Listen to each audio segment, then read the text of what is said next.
ان اللہ و ملائکتہ یصلون علی النبی یا ایہا الذین آمنوا صلوا علیہ وسلموا تسلیما اللہم صلی علی سیدنا مولانا محمد وعلی آل سیدنا مولانا محمد وبارک وسلم صلی علیہ۔ حضرات گرامی، قرآن مجید فرقان حمید میں رب تبارک و تعالیٰ نے ارشاد فرمایا، ارشاد ربانی ہے سورہ احزاب کی آیت نمبر 56 کے اندر کہ بے شک اللہ تبارک و تعالیٰ اور اس کے فرشتے درود بھیجتے ہیں۔ ان اللہ و ملائکتہ یصلون علی النبی، نبی کریم صلی اللہ تعالیٰ علیہ وسلم پر، یا ایھا الذین آمنوا صلوا علیہ وسلموا تسلیما، اے ایمان والو تم بھی ان پر درود و سلام کثرت کے ساتھ بھیجو، درود بھی بھیجو اور کثرت کے ساتھ ان پر سلام بھی بھیجو۔ حضرات گرامی، یہ قرآن مجید فرقان حمید کی بہت خوبصورت آیت کریمہ ہے۔ میرے رب کا سارا کلام بہت خوبصورت، یہاں پر اللہ تبارک و تعالیٰ نے اپنے حبیب علیہ الصلوۃ والسلام کو ایک اور مقام عطا فرمایا، ایک اور اعزاز عطا فرمایا، ایک اور شرف عطا فرمایا۔ اللہ اکبر، کہ اللہ تبارک و تعالیٰ اپنے حبیب علیہ الصلوۃ والسلام پر رحمتوں کا نزول فرما ہی رہا ہے، درود بھیج ہی رہا ہے، اور اس کے معصوم فرشتے، وہ فرشتے کہ لا یعصون اللہ ما امرہم ویفعلون ما یؤمرون، وہ اللہ کی نافرمانی کرتے ہی نہیں، ان کی جبلت میں، ان کی نیچر میں، ان کی طبیعت میں نافرمانی ہے ہی نہیں ہے۔ وہ معصوم فرشتے رب تبارک و تعالیٰ کے، وہ بھی درود بھیج رہے ہیں۔ رب تبارک و تعالیٰ ہمہ وقت رحمتوں کا نزول فرما رہا ہے، درود بھیج رہا ہے۔ یہ ایمان والوں کو رب تبارک و تعالیٰ نے حکم دیا، اور یہ بھی بڑے اعزاز کی بات ہے۔ دیکھیں قرآن کے اندر مختلف خطابات ہیں، یا ایھا الکافرون ہے، یا ایھا الناس ہے، اور یا ایھا المنافقون ہے، مختلف لوگوں کو خطاب کیا، یہودیوں کا الگ خطاب کیا، لیکن یہاں خالصتاً صاحبان ایمان کو خطاب ہے کہ یہ اعزاز، یہ آنر، یہ عزت، یہ مقام، یہ کسی اور کو نہیں مل سکتا ہے، یہ اسی کو ملتا ہے کہ جو صاحب ایمان ہے۔ فرمایا وہ عمل جو رب تبارک و تعالیٰ کر رہا ہے، درود بھیج رہا ہے، اس کے فرشتے بھیج رہے ہیں، اے ایمان والو تم بھی اس کے اندر شامل ہو جاؤ۔ دیکھیں رب تبارک و تعالیٰ نے اپنے حبیب علیہ الصلوۃ والسلام کہ جو ذکر ہے، حضور علیہ الصلوۃ والسلام کا جو مقام ہے، جو مرتبہ ہے، اس کو مخلوق تک محدود نہیں رکھا کہ مخلوق بھیجے گی تو حضور کے درجات بلند ہوں گے۔ فرمایا ہم ہمہ وقت درود و سلام بھیج رہے ہیں، اور وَرَفَعْنَا لَكَ ذِكْرَكَ، اور فرمایا اے حبیب ہم نے آپ کے لیے آپ کے ذکر کو بلند و بالا کر دیا۔ رفعنا ماضی کا صیغہ ہے، ذکر بلند ان کا ہو گیا۔ رب تبارک و تعالیٰ ان پر درود و سلام ہمہ وقت بھیج رہا ہے۔ رب تبارک و تعالیٰ کے انعامات، اکرامات، رب تبارک و تعالیٰ کا کرم ان پر ہو رہا ہے۔ ہاں اگر تم اپنے نصیبوں کو چمکانا چاہتے ہو، سبحان اللہ فرما دے، فرمایا تم اپنے نصیبوں کو اگر چمکانا چاہتے ہو کہ رب تعالیٰ تمہارے نصیبوں کو چمکا دے، تمہارے درجات۔ ایک بات نوجوانوں یاد رکھیے گا کہ یہ جو ہم حضور کا ذکر کرتے ہیں، حضور پر درود و سلام بھیجتے ہیں، خدا کی قسم نعوذ باللہ من ذالک حضور پر احسان نہیں کرتے ہیں، اپنے نصیبوں کو چمکا رہے، اپنا بھلا کر رہے ہوتے ہیں، اپنا بھلا کر رہے ہوتے ہیں دنیا و آخرت کا۔ سبحان اللہ، یہاں بھی سلامتیاں، وہاں بھی سلامتیاں، یہاں بھی خیر، وہاں بھی خیر۔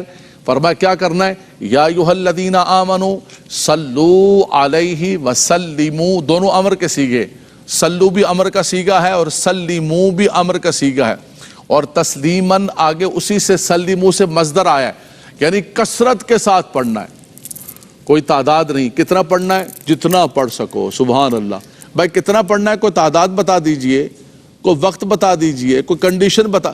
فرمایا جہاں قرآن کو پڑھا جا سکتا ہے پاکی کی حالت میں، وہیں پر قرآن کی یہ آیت میں حضور کی درود و سلام پڑھنے کا حکم ہے۔ ناپاکی کی جگہ نہیں پڑھنا ہے، باقی جب چاہو، جہاں چاہو، جتنا چاہو۔ سلموا تسلیماً، اے تسلیماً کثیراً کثیرا۔ فرمایا جتنا پڑھ سکتے ہو۔ بھائی کتنا پڑھنا ہے؟ صبح پڑھنا ہے، شام پڑھنا ہے، نماز کے بعد پڑھنا ہے، تلاوت کے بعد پڑھنا ہے، دعا کے دوران پڑھنا ہے، اذان سے پہلے پڑھنا ہے، اذان کے بعد۔ فرمایا جب تمہارا من کرے، جب تمہارا من کرے۔ میں سو جاؤں یا مصطفیٰ کہتے کہتے کھلے آنکھ سلے سبحان اللہ تو کہہ دو یار۔ دیکھو یہ میلاد کا مہینہ ہے، یہاں ہمیں تھوڑا سا ٹھیک ہے ٹی وی پر ہم سب بیٹھے ہوئے ہیں، لیکن میرے سرکار کا جشن بھی تو ہو رہا ہے نا، ہے جی؟ تمام پروٹوکولز کو توڑ کر جو ہے نا باہر نکلنا ہے۔ سبحان اللہ سبحان اللہ۔ تو فرمایا کہ یہ کرنا ہے تمہیں کہ صبح و شام جہاں اللہ کی حمد کرنی ہے، آنکھ کھلے الحمدللہ الذی احیانا بعدما اماتنا والیہ النشور، خدایا تو نے نئی زندگی عطا فرمائی، وہیں پر اللہ کے نبی صلی اللہ علیہ وسلم پر درود و سلام۔ اس لیے میرے بزرگوں، میرے نوجوانوں، کہ یہ میرے رب کا حکم ہے، یہ ہم اپنے گھر سے نہیں لے کر آئے کوئی پیغام، اپنے گھر سے کوئی آپ کو عمل نہیں بتا رہے کہ 2024 کے اندر ہم کو اپنے گھر سے آپ کو کوئی نیا وظیفہ، نیا عمل بتا رہے ہیں، نہیں، یہ وظیفہ میرے رب نے عطا فرمایا اور فرمایا اس کو پڑھتے جاؤ، اس کو پڑھتے جاؤ۔ اور ایک بات یاد رکھیے گا، دیکھیں جیسے میں نے ذکر کیا کہ اس کے اندر کوئی شرط نہیں ہے، کوئی کنڈیشنز نہیں ہے، بڑی سینگ ہوتا باؤنڈنگ نہیں ہے کوئی کہ میں باؤنڈ کر دیا کہ میں اتنا کرنا، اس وقت کرنا، اس وقت نہ کرنا، یہاں نہ کرنا، وہاں نہ کرنا۔ فرمایا کرنا ہی کرنا ہے، جہاں اللہ کی حمد کرنی ہے وہاں پر اس کے حبیب پر درود بھی بھیجنا ہے۔ اب یہی دیکھیے آپ کہ جہاں جہاں ذکر خدا ہے وہاں وہاں ذکر مصطفیٰ ہے۔ اذان دیتے ہیں ہم نماز کے لیے بلاتے ہیں، لیکن جہاں اللہ اکبر ہے اشہد ان محمد رسول اللہ بھی، اقامت پڑھتے ہیں پھر نماز کے لیے آ جاؤ بھائی، وہاں پر بھی ذکر ہے، خطبہ دیتے ہیں، خطاب دیتے ہیں۔ نماز جو خالصتاً اللہ تعالیٰ کے لیے، ہم نماز کے لیے کھڑے ہوتے ہیں کیا کرتے ہیں؟ نیت کرتا ہوں میں اس نماز کی خالصتاً انی وجہت وجہی للذی، خالص اللہ کے لیے نماز۔ لیکن فرمایا کہ وہ نماز بھی تمہاری قبول نہیں ہوگی، وہ نماز بھی تمہاری مکمل اور کمپلیٹ نہیں ہوگی۔ اس میں اللہ کی حمد بھی ہے، اس میں قرآن کی تلاوت بھی ہے، اس میں تسبیح بھی ہے سبحان ربی العظیم، اس میں سبحان ربی الاعلیٰ بھی ہے، اس میں اللہ کی بارگاہ کے اندر والہانہ حاضری بھی ہے، التحیات للہ والصلوات والطیبات۔ لیکن جب تک یہ نہ کہو گے السلام علیک ایھا النبی، فرمایا ان سب کی قبولیت چاہتے ہو، ان سب کی قبولیت چاہتے ہو تو آخر کے اندر ان پر درود و سلام پڑھ کر ان سب کو قبول کروا دو۔ یہ تمہاری تسبیحاں، تمہاری قرات، تمہارا سارا کچھ۔ آپ کہیں گے مولانا صاحب بہت زیادہ یار عقیدت کے اندر بول بہ گئے ہو، بہت زیادہ جذباتی ہو گئے ہو۔ ہاں جذباتی ہو گیا ہوں، میں جذباتی ہو گیا ہوں، میری فیلنگ ہے میں جذباتی ہو گیا ہوں، لیکن ایک عالم دین کو یہ زیب نہیں دیتا کہ وہ اس جذبات کے اندر کوئی آؤٹ آف وے بات کرے جو قرآن و حدیث کے ساتھ اور قرآن و حدیث کے اندر نہ ہو۔ جذبات بھی میرے ہیں تو قرآن و حدیث کے تابع ہیں، میں قرآن و حدیث کا تابع ہوں۔ حضرت سیدنا عمر فاروق رضی اللہ تعالیٰ عنہ سے روایت مشکات المصابیح کی حدیث پاک ہے، مولا کائنات علی المرتضیٰ کرم اللہ تعالیٰ وجہ الکریم سبحان اللہ، حضور نے فرمایا انا مدینۃ العلم و علی بابھا، میں اگر علم کا شہر ہوں تو میرا علی اس کا دروازہ ہے۔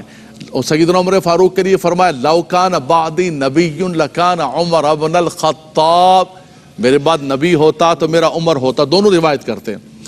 سیدنا عمر فاروق رضی اللہ تعالیٰ سے پوچھا کہ حضور ہم دعائیں مانگتے ہیں، ہم دعائیں مانگتے ہیں، ہماری دعائیں قبول نہیں ہوتی۔ فرمایا دعائیں قبول نہیں ہوں گی، دعائیں قبول نہیں ہوں گی۔ الدعاء موقوف بین السماء والارض، فرمایا دعائیں زمین و آسمان کے درمیان موقوف و معلق رہیں گی، لٹکی رہیں گی۔ فرمایا حضور کیسے اوپر جائیں گی، کیسے قبول ہوں گی؟ فرمایا جب اللہ کے نبی پر درود و سلام بھیجو۔ نوجوان بچوں یہ میرا عمل نہیں ہے، میں نے پہلے عرض کیا میں اتھارٹی نہیں ہوں، لیکن میرے نبی کے یہ صحابہ اتھارٹی ہیں دین کے اندر، ان کے سامنے دین اترا ہے، ان کی مجلسوں کے اندر آ کر جبریل علیہ السلام انسانی صورت کے اندر بیٹھے، اللہ اکبر، ان کو حضور علیہ السلام نے خود تربیت فرمائی اور قرآن نے ان کو معیار ایمان قرار دیا۔ فَإِنْ آمَنُوا بِمِثْلِ مَا آمَنْتُمْ بِهِ فَقَدْ اهْتَدَوْا، فرمایا ان جیسا ایمان لے کر آؤ، تم کامیاب و کامران ہو جاؤ گے۔